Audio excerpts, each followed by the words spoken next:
MJ Aragon, and I'm here with my producers, JoJo Merricks and Tony Jeffries. Christy is unable to join us today. She recently had surgery and isn't feeling great. We miss you, Christy. So today we'll talk about a possible migraine solution. I'm crossing my fingers. And then also ME and CFS.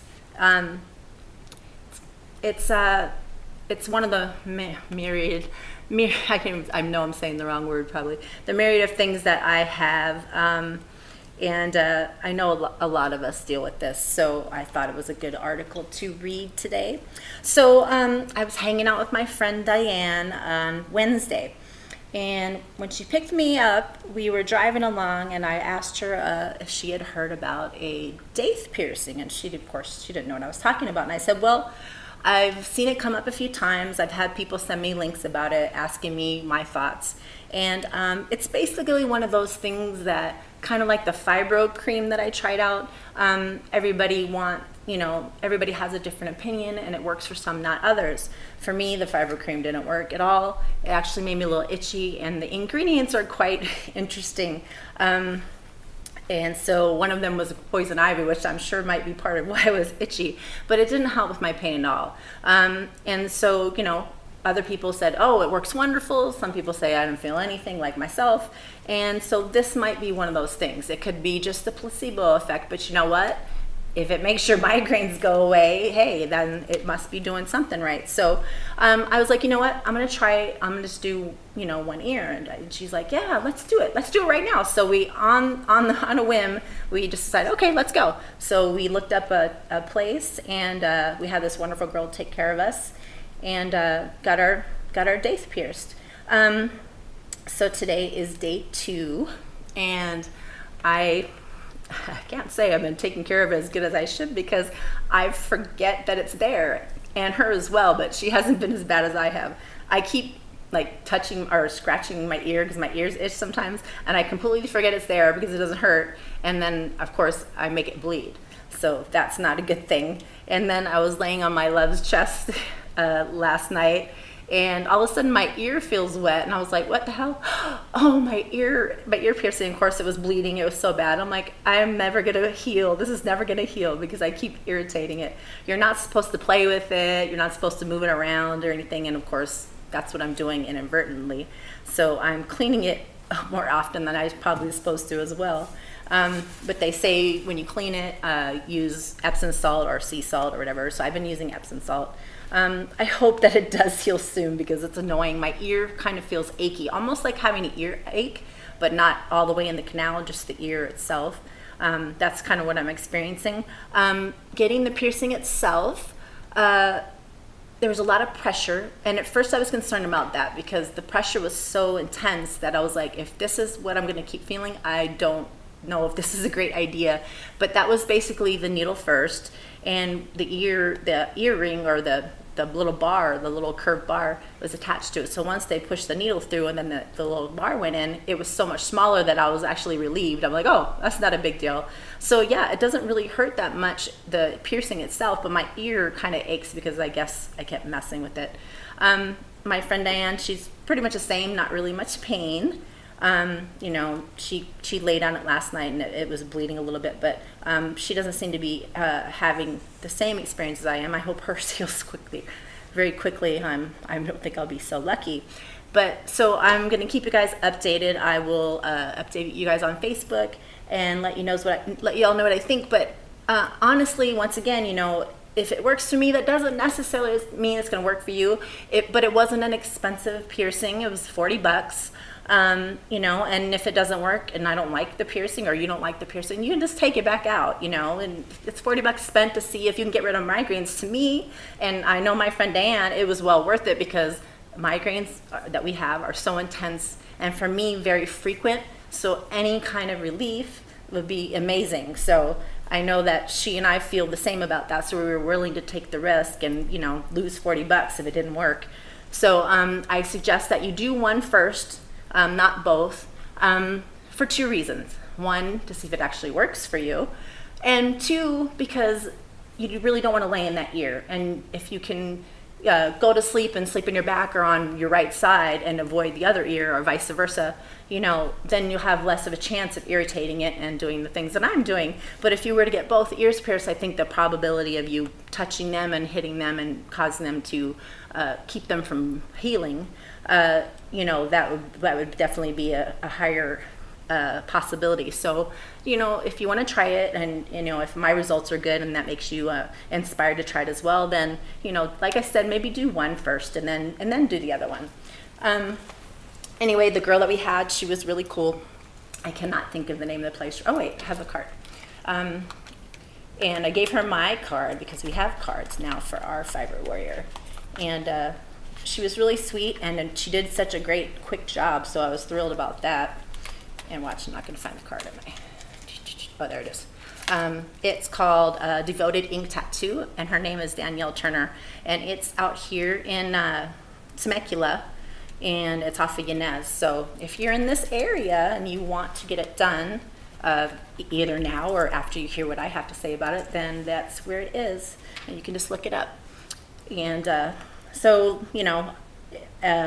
if you check the Facebook page, I'll probably make an update, maybe, I don't know, once a week, I guess. More than that would probably be unnecessary, just to let you know how it's going.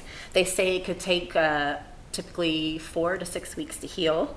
Some people longer. Everybody's body heals differently, so it could be longer. But that was the big thing that I heard people speaking about, was that the people who weren't too thrilled about it is because it took them months. It wasn't healing over months. And so, of course, that's not fun. You don't want to have to worry about that for that length of time. So I can understand if you were having that problem with it, you would probably end up taking it out. But like I said, even if it doesn't work, I may keep it because it's cute. It's a little tiny little curved thing in my ear that you can really barely see anyway. So I can just only hope that it actually helps a little bit. It doesn't have to take away a lot of the pain, but just maybe help with the frequency would be amazing. And then also, I wanted to read an article to you guys today about ME/CFS. So if you're like me, you have a multitude of issues that are more than likely connected to fibromyalgia. And so I went through a couple articles. I always try to read through a few articles until I find one that seems to be the most reliable and have the best information and doesn't go on their own tangent, that's just giving you the facts that they've found, and try to find ones that seem to all agree on the same things. So when I come across one that seems to be rather legit and has all the things you'd probably have a question about, that's the one I usually end up with. And so I do read through a few of them, and I came across this one. It's a Solve ME/CFS initiative, and so I looked through this one, and I'm like, you know what, this one sounds good. I've read up on this a few times, and this may very well be the one I have saved somewhere from a long time ago. But so here it is. It's so first the question everybody has that doesn't have it. What is ME/CFS? Myalgic encephalomyelitis, commonly referred to as chronic fatigue syndrome, CFS, is a complex and debilitating chronic disease with a serious impact on one's quality of life. Now, if you have, you know of the things, you're aware of all the things that you have, and you have these other things going on, and you're probably wondering, why is this happening, or why am I so tired, or you're wondering, is this a separate thing? It could possibly be. Of course, it's connected to fibro, but it still has a separate. It's separate but connected, if that makes sense. So it's possible that this is something that you're dealing with, and you just weren't aware of it. So it asks. The next question is who gets ME/CFS? Approximately 1 to 2.4 million people in the United States have ME/CFS, and the condition affects millions more worldwide. Although research has shown that ME/CFS is about 2 to 4 times more likely to occur in women than men, ME/CFS strikes people from every age, racial, ethnic, and socioeconomic group. Excuse me for a second. And then it says, what are the symptoms of ME/CFS? And then they have a little something saying, if you think you may have ME/CFS take our quick online quiz. I wonder how many more times I have to say ME/CFS. So they have a little quick online quiz you can take to see if if your symptoms match. And then they have a few things here. It's like little circles around ME/CFS about the things that you might be experiencing, like post-external malaise, PMM, unrefreshed sleep and other sleep problems, concentration and cognition problems, muscle pain, headache, joint pain, light sensitivity and chills, abdominal issues, stomach pain, bloating, nausea, sinus nasal problems, swollen glands, tender lymph nodes, sore throat. Now, a lot of these cross over and fit other descriptions, so you may notice that it sounds very similar to some other things that you were already been told that you have. Okay, so the ME/CFS symptoms, which can often be made worse by standing upright, include extreme exhaustion, non-restorative sleep, brain fog, cognitive impairment, joint pain, inflamed lymph nodes, persistent sore throat, severe headache, neurological abnormalities, complete organ system shutdown, sensitivity to light, sound, odors, chemicals, foods, and medications, irritability, depression, and mood swings. Because these symptoms are shared with many other illnesses, and because many of these conditions lack a diagnostic test or biomarker, unraveling which illnesses are present can be difficult. Some patients actually receive diagnosis for multiple conditions. Common conditions that occur along with ME/CFS include the following: fibromyalgia, of course, orthostatic intolerance, irritable bowel syndrome, interstitial cystitis, that's a tongue twister, temporomandibular joint disorder, TMJ, which I also have, chronic pelvic pain, multiple chemical sensitivity disorder. All right, so once again, a lot of these things you're thinking, well, this is related to something else. That doesn't mean that this isn't also something, but it's going to be like how fibromyalgia is. You can't go test for it. You kind of have to figure it out as you move along. So, it was once again one of those things like over time that my doctors figured out this is what I have. So, and then, so here we go along the lines of how is ME/CFS diagnosed? Studies show that fewer than 20% of ME/CFS patients in the United States have been properly diagnosed.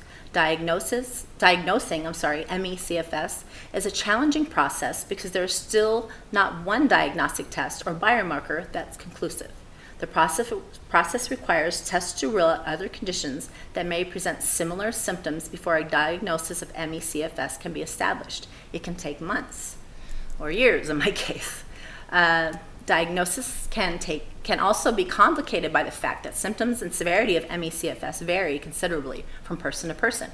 Seek care first from the healthcare provider who knows you best and will work with you to rule out other possible causes of symptoms and identify other conditions.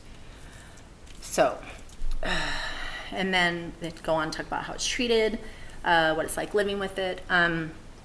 So if you haven't yet been diagnosed and you think this may be something, you're going to have to bring it up to your doctor. We have to be a little more proactive and kind of push the doctors to look into things for us, because if something doesn't seem quite like it's on the cusp, they're not really going to try too hard to find out if that's what it is, because it could be anything. So they're kind of like, I'm very pushy when it comes to that, because I want to know what's going on. And because I've been ill for such a long time that I've gotten to the point that I literally carry around a file purse that has every test, MRI, X-ray, CT scan, you name it, ultrasound, it's in there, including, all the medications I take and all that stuff.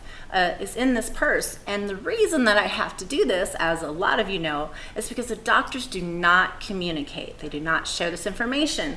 So I have to go to each and every doctor I go see and say, here's my paperwork for my other 20 doctors, here you go, and have them copy it.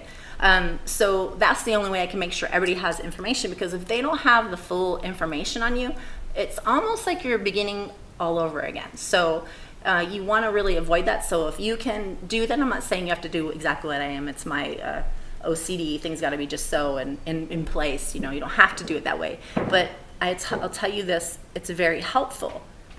And it's very helpful in that way, you get things moving a little bit faster to get the ball rolling. There's not all of this retesting and having more x-rays that you've already had done, because you have the discs. I have all the discs. I have all of the paperwork explaining. And I can just give it to my doctor and say, here you go. And they love that because it helps them. And it helps me because it's less waiting and less hoping that they're going to move along faster. So let's see. So how is ME/CFS treated? Since no cause or cure for ME/CFS has been identified, treatment is directed at relieving symptoms. Although there's no single treatment that fixes the illness at the core, there are treatments that can improve symptoms, increase function, and allow people with ME/CFS to engage in activities of daily living. Sleep problems, pain, heart rate irregularities, gastrointestinal difficulties, allergies, and depression are some of the symptoms that can potentially be relieved by treatment. Alternative therapies are also often explored in an attempt to relieve symptoms. Acupuncture, hydrotherapy, yoga, tai chi, and massage therapy have been found to help and are often prescribed for symptom management. If you think you may have it, once again, they offer their quiz. So the next one is, what is it like living with ME/CFS? The severity of ME/CFS varies greatly from patient to patient, with some people able to maintain fairly active lives, and for others, ME/CFS has a profound impact. About 25% of people with ME/CFS are disabled by the illness, and there's often a pattern of relapse and remission. Most symptoms are invisible to others, which makes it difficult for family members, friends, and the public to understand the challenges of the condition. Once again, just like fibromyalgia.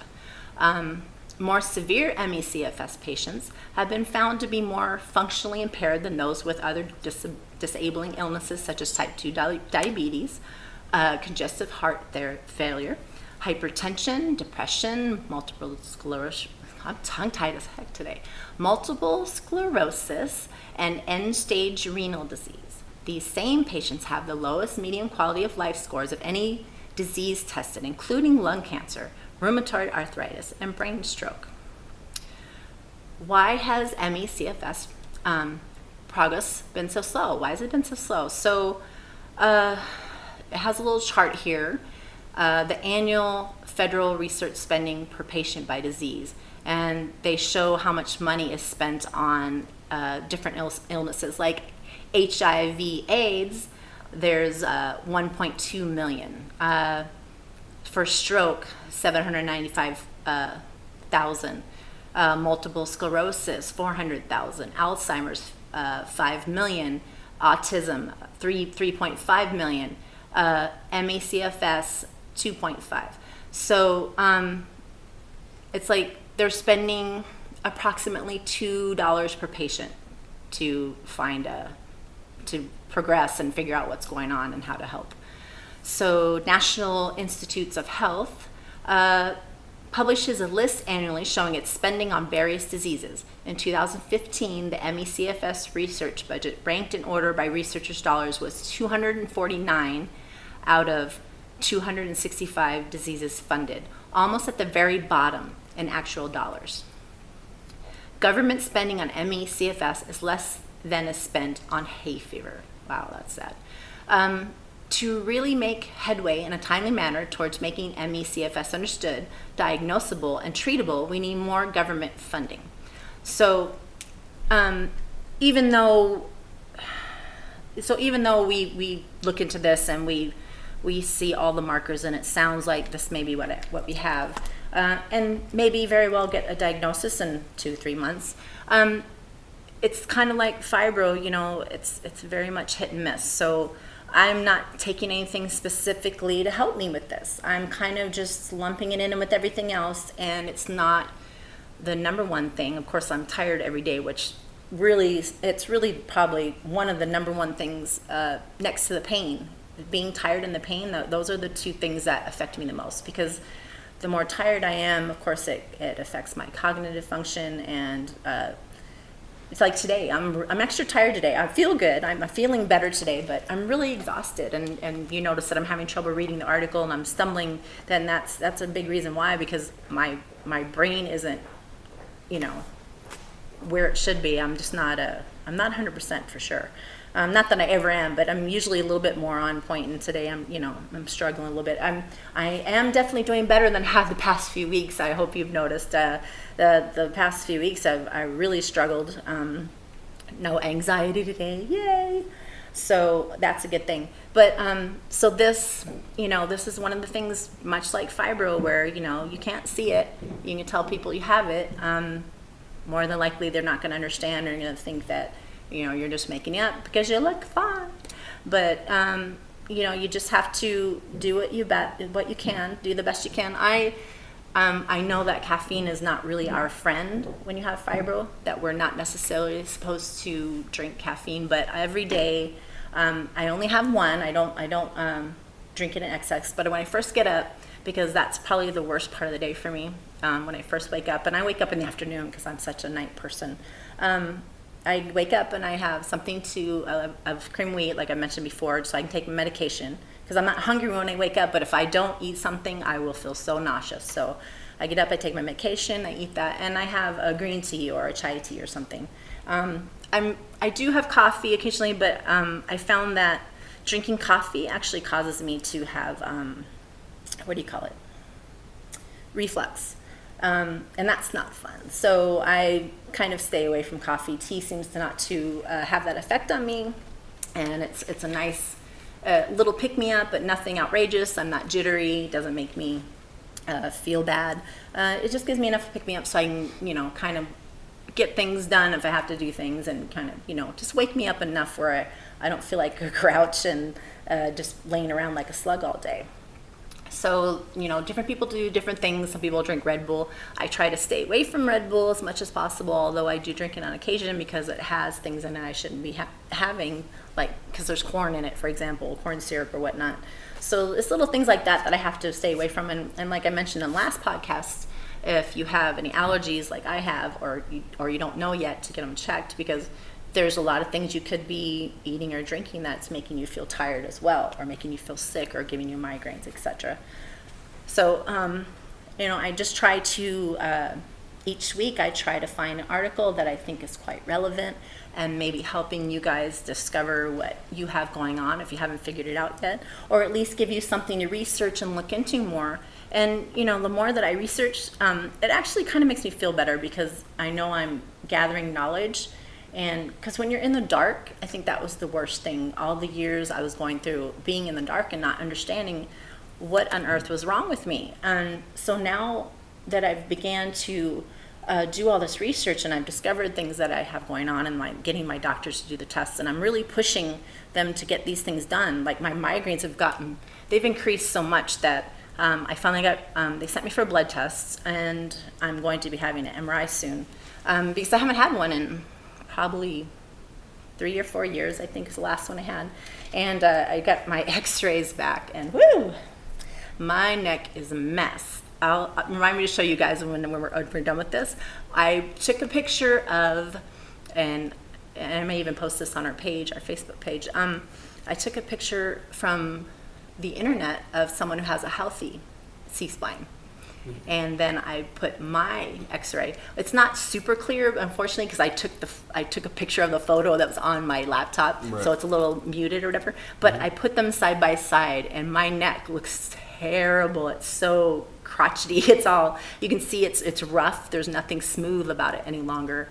And so I was looking at that. I'm like, wow. I knew my neck was bad. And in this test I took last summer, I believe. And this is the first x-ray. I said test, didn't I? This is the first x-ray I had done since I've been with my doctor I have now. Mm-hmm. And the girls, when they called me to give me the message about the x-ray, you could hear in her voice, she did not want to tell me. She was like, hi, I got your x-ray. And I'm like, I know, don't worry, don't feel bad. I know I have arthritis really bad. She's like, okay, because right. You could tell she didn't want to have to give me that information. So yeah. So I'm like, don't worry about it, I know. So you know, an MRI will obviously give me a more in-depth look because I'm sure a lot has changed. I even have a curve in my spine, and when we saw the MRI, the doctors weren't 100% sure, or was it the X-ray? It was one of those, either one. But it looked like my muscles were so tense it was pushing my spine to the side, so they're not sure if it's actually my spine was actually curved or it was because I had a muscle spasm that was pushing it. So I'm kind of curious about getting that done next after they do my neck and my head. Right. But I just want to find out, you know, at least anything, even this piercing, how to keep from getting these migraines that I have, because out of all the things that I deal with, I think migraine is the most difficult thing for me to function through. It affects my cognitive abilities, it affects my eyesight. There's sometimes I can't read something, and I don't even have to have the pain, it'll just be in my eyes. Right. And everything will get blurry. And that happened to me one time, and it scared the crap out of me. And I know other people have experienced that, where everything just goes dark and you can't read anything. It's a scary thing. It was like, oh my God, did I just lose my eyesight in one eye? It was really freaky.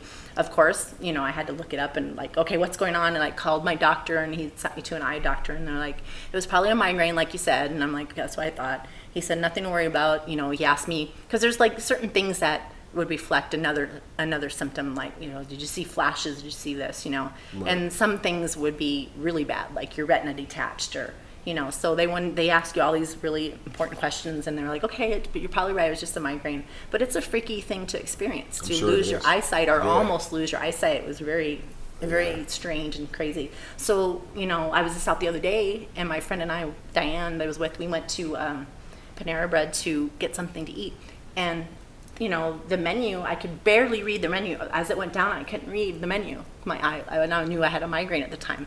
So it doesn't always cause pain, but even if it's not causing pain, it's causing some other type of symptom that's it really can get in the way of your day-to-day life. Right. So anyway, so I hope that if you want to look into the Daith piercing, or you just want to wait and see what I have to say, or if you were wondering about if you had CFS, ME, CFS, you know, I hope that this helped you. I will post, when we post this podcast, I will post the article so you can read it yourself or go over it yourself, and maybe possibly take the quiz that they have.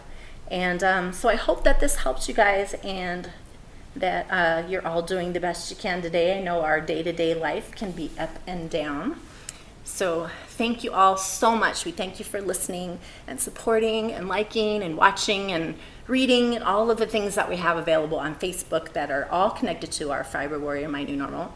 And as you know, you are not alone. Love y'all, love y'all, love y'all, love y'all.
You know, as you know, when I read these things, I'm reading them not just to us, our fellow Fibro Warriors. I'm reading them to the other folks who don't get it, and hoping that some of them will come check it out and listen out of curiosity, or because they really do want to help a loved one. So, you know, this is all for everyone. This is for everyone to listen to that has it connected in their life in some even small way, because I want the information out there. I want people to know and believe and understand that this is a real thing.